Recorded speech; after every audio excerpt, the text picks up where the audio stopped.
contre-événement pour maanaam presque yàq wala mu jaxe sa xel yi ba loolu résultat bi mu war a am finalement dootu ko am bi ci mujj mooy rencontre bi ñu def fii je crois que c'était à Diamniadio bi nga xam ne c'était pour promouvoir l'emploi am ay investisseurs yi ñëwoon Sénégal ba dig Sénégal vraiment des sommes importantes. Invest in Sénégal. Invest in Sénégal. Mais qu'est-ce qui s'est passé lors de la rencontre? Mais dans cette rencontre là fi investisseurs yi ñëwee nga war leen rassurer pour ñu mën a ñëw indi seen xaalis à travers un environnement boo xam ne c'est un environnement serein, calme, capable de les accueillir. Mais Ousmane Sonko fa la nekk di évoquer les chefs d'État naan leen vous n'avez pas, vous manquez de courage, mais génn complètement du cadre. Mais est-ce que loolu mënees nañ ko jël comme argument pour dire que Diomaye a failli quelque part à ses responsabilités devant Sonko? Oui, xam nga man damay wax ne seen ay relation la ñoom ñaar mën nañ ko gérer mais dafa am loo xam le président de la République ne peut pas varier, c'est-à-dire que bu jëlee décision yooyu le président de la République kenn waruñu sax am impression que ni am na ku ko mën a changer loo d'avis wala ku mën a wàññi loxoom et loolu laa lay énumérer moo tax ma ne la quelque part li am ba des mooy ñoom ñaar la Youssou Ndour waxoon rek la mooy affaire Mademba Sock ak Abdou Diouf ba muy wax naan xaw ma ku tooñ xaw ma ku tooñul waaye lu si mënti am yéen a ngi ñuy lor. On est en train de pousser ce pays-là vers le précipice. Parce que quoi qu'on puisse dire seen ay problème ñoom ñaar mon cher on n'a pas de problème institutionnel au Sénégal. À l'époque de Mamadou Dia et de Senghor amoon na tuuti peut-être lëndëm ci institution yi. xamuñu woon en réalité qui incarne réellement le pouvoir ak kan moo ko téye c'est bicéphalisme la woon. ñu mel ne lu ko séddoo. fii amul séddoo. Le président de la République. Mais si Djibi. Non, xaaral rek. Le président de la République. Incarne. Donc xaaral rek le président de la République a toute l'autorité de l'État mu koy incarner. C'est le chef suprême.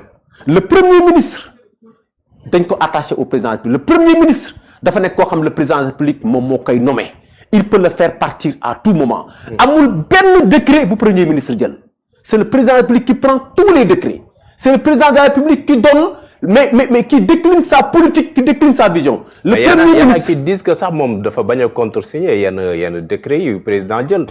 Mais loolu bu ñu ko tere sax jàll parce que si le premier ministre ne veut pas contresigner, le président de la République c'est décret bu xasee ba génn. Le premier ministre moom bu ko xasulee nangu signer kooku normalement boo koy xool sax démission de fait la. kooku en réalité dañ koy écarter le décret moom kenn mënul tere le décret présidentiel ñu appliquer ko le premier ministre maintenant day contresigner parce que moom ci boppam il est responsable devant le du gouvernement. Il est responsable te loolu ci gouvernement am lay appliquer moo tax il est obligé d'aller contresigner. Mais empêchewul en rien le président de la République mais de gouverner. de prendre des décisions ou bien de sanctionner ou bien tout simplement. mais Djibi su ñëwaatee ci bicéphalisme bi ngay wax noonu.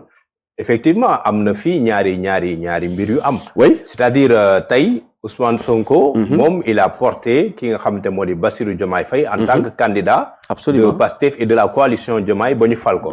Et par rapport aujourd'hui à la mobilisation politique Ousmane Sonko influence bi mu ci am Bassirou Diomaye Faye amu ko. La preuve gis nañ mobilisation bi nga xam ne woote na ko keroog daañu ci ñëwaat. li mu joxe waat tey comme argument c'est que c'est lui qui est aujourd'hui le maître à jouer de ce parti-là de Pastef. Et que finalement ñoom ñëpp moom lañ jox bopp. boo seetloo sax ñuy réagir ci ñu bari ci ñoom tey jii nii Sonko lañ jox bopp. Et que Diomaye quelque part il est orphelin même de son parti Pastef.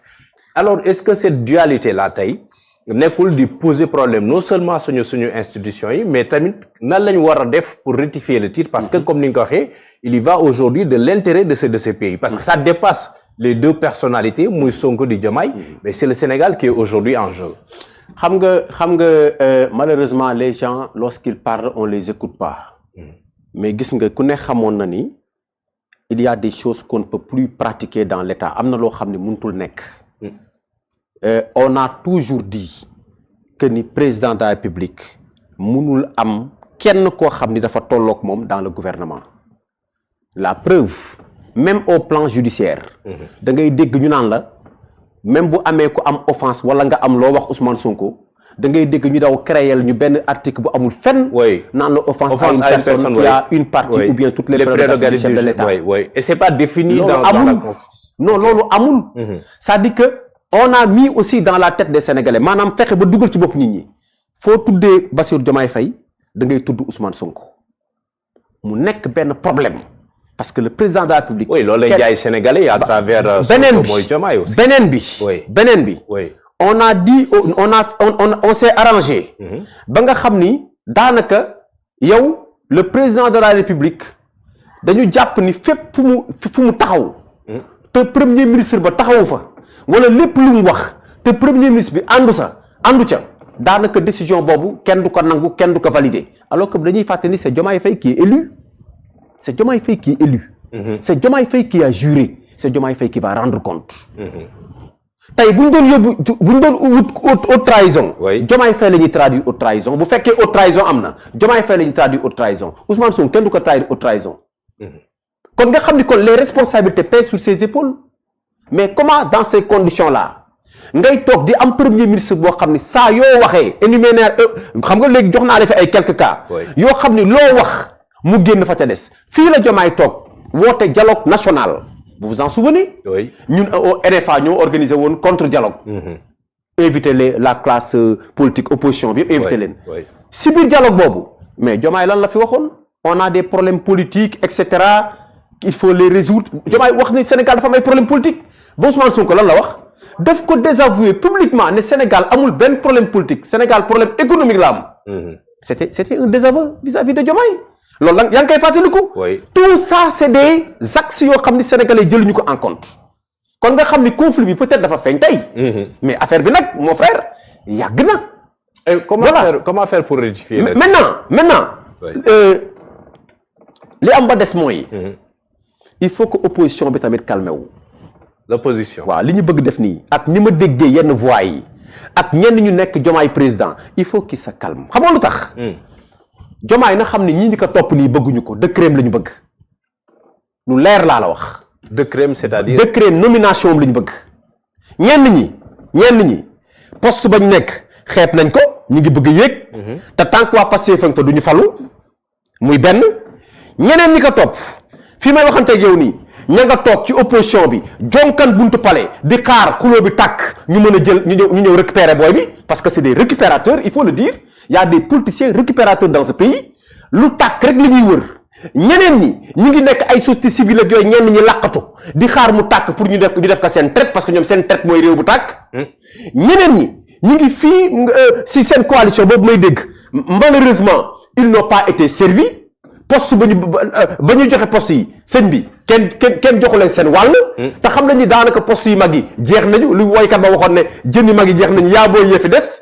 fi mu toll nii ñoom xeeb nañu yaaboo yi bëgg nañu ñenn ñiy dem ñi nga xam ne jaruñu leen tudd fii ñu yore yenn poste yu mag yi la kii comme ça ñu mën a ñëw positionné wu ñoom tamit am dara. non Diomaye na def très attention il est entouré par des vautours lu leer laa la wax. muy ci biir Diomaye président parce que xam nga muy ci opposition ñenn opposition bi du ñëpp nag. ñenn ñi. ñi nga xam ne actuellement mais ils sont à la retraite politique lenn dong la ñuy ñaan Diomaye xëy bis ne waa woo naa Sénégalais ñu daw dugg. boo ko defee les Sénégalais vont te vomir parce que am na ñoo xam ne les Sénégalais ne veulent plus les voir au pouvoir. Ils ont fait énormément de bêtises dans ce pays-là te doy na il est temps qu'ils aillent à la retraite loolu mooy dëgg mon frère. loolu moo tax ñenn ñi di attiser le feu. mais mon frère un pays responsable une opposition responsable man tey yow xam nga ni man. booy lim Sénégal 10 personnes yu contre Ousmane Sonko man du ma génn 5 premiers. mais dans le cas d'espèce man dama jàpp ni personne n'a intérêt à ce que les deux là s'embrouillent. ça veut dire que muy opposition. muy opposition muy pouvoir utiliser seen force pour que ñu jublu ma ne mon frère muy opposition muy pouvoir. amul kenn ku war a ñaan Diomaye ak Ousmane Sonko tasaaroo parce que moo tax. nit ki da ngay cohérent yow mu woon ni Sénégal dafa am ay problèmes économiques. oui nga ne FMI lebalatuñu. nga ne suñu notes yi ay Moody's ñu ngi koy dégradé. nga ne Banque mondiale war nañu ginnaaw. nga ne les partenaires là ñëwtuñu. nga ne homme d'affaires yi investir tuñu dëkk bi lépp nekk à l'arrêt nga reproché loolu le régime. après yow ngay ñaan ñu teg ci nag si problème boobu beneen problème muy maanaam président ak premier ministre boo xam ni seen xuloo dafay daaneel institution yi. mais loolu képp ku koy ñaan tu n'es pas un opposant responsable. parce que man dama considérer que ni Diomaye Faye ñii dañu war def une coalition nationale dem jubale ak Ousmane Sonko oui parce que ñoom ñaar dañu war a ànd assumer le bilan jusqu'à la fin. bu ñu demee ba 2029 ñu dem ñun campagne gagné leen.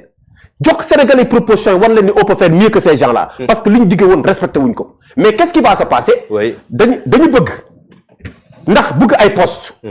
ndax ragal opposition.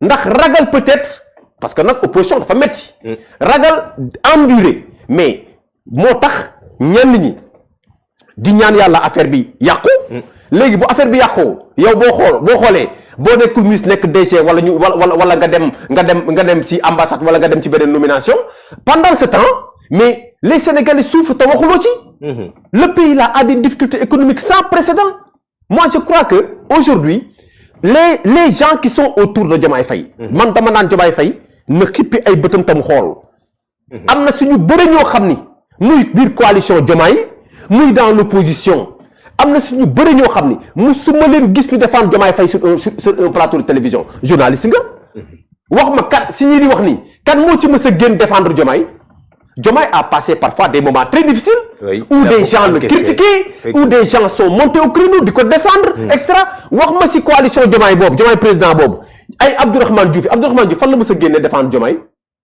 mais quelqu'un boo xam ni tu es passé au ministère de l'enseignement supérieur jàng ay yor ay étudiants nga njëkk yow sa première réaction mooy lan étudiants yi dañu cher il nous coûte 2 millions gars yi ne ko yow en tant que ministre combien tu nous coûtes ba tey tontu wuñu jusqu'à présent dans son souci de transparence moom wax nañu combien coûte un étudiant mais waxul combien coûte le ministre de l'enseignement supérieur kooku di benn deuxièmement liñ fa mesure bu gën a doy waar bi ñu fa def te loolu étudiants yi ko waxuma ko il a supprimé les accompagnements dans les mémoires là le supprimer étudiants yëpp mu naqadi leen waa léegi yow loolu ñun ba ma gisee moom muy conférence de presse ak di dajale mbooloo je suis désolé mais Abdourahmane Diouf en ce moment nekkuñu ci ay heure coalition parce que nekkuñu élection. c'est-à-dire il faut que ñu fàtte seen i intérêt. il faut que ñu fàtte seen i intérêt mettre le Sénégal au devant. très bien parce que man gisuma mais lan moo war a mën a tax ñu bëgg ñu imposer à cette heure là. oui affaire coalition. affaire préparer élection affaire préparer benn équipe ak benn machine électorale pendant ce temps que élection yi dafa sore mon cher mais qui pour jouer ce rôle Djibi su fekkee ni tey dans l'opposition ñoom ñu ngi def seen guerre de positionnement pour effectivement li nga wax noonu ëllëg ñu war leen mën a sédd au sein de la majorité gis nañ effritement bi si am entre les deux camps tey ñii Diomaye la ñu àndal ñii Sonko la ñu àndal qui est mieux placé aujourd'hui pour faire cette médiation là déjà sax ñu ngi dégg que ni médiation am na depuis démb. xam nga man gëwma sax ces histoires de médiation parce que man dama jàpp ni